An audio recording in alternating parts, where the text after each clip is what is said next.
Press ஆகிருக்கு, டவுனில் இருக்குது. நான் ப்ரெஸ் பண்ணிகிட்டே இருக்கேன்.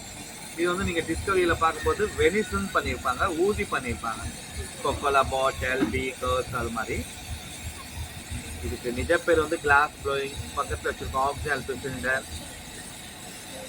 கண்ணாடி வந்து கருப்பாக ஆகிறதுல ரொம்ப குயிக்காக வந்து மெல்ட் ஆகிற காரணம் வந்து இதுதான்.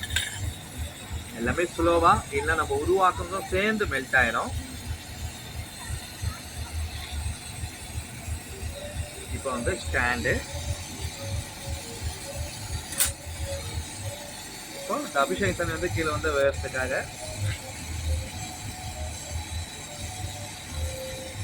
இப்போ சிவலிங்கம் வந்து ரெடி ஆயிடுச்சு. இப்போ இதை தனியாக எடுக்கணும். லாங் வச்சா மெல்ட் ஆகும், க்ளோஸ் வச்சுனா கட் ஆயிடும். நான் அப்படியே கீ செயினுக்காக நான் ஒரு லூப் போட்டுறேன். கீ செயின் காரில் ஹேங் பண்ணிக்கலாம். பூஜை ஸ்டாண்ட் அந்த பெல்லாம் வரும், அதில் அந்த இடத்துலையும் நீங்கள் ஹேங்கும் பண்ணிக்கலாம். அதுக்கு தேவையானது ஒரு லூப்பு போட்டாச்சு. இப்போ இது ஸ்ட்ரெயிட்டாக இருக்கும் மட்டும். இப்போ லாங்கில் வச்சா மெல்ட் ஆகும், க்ளோஸ் ஆச்சுன்னா கட் ஆகிடும். இப்போ 2 இல்லை 3 நிமிஷத்துக்குள்ள ஒரு சிவலிங்கம் வந்து ரெடி ஆகிடும். இப்போ நீங்கள் டைரெக்டாக அதை தொட முடியாது.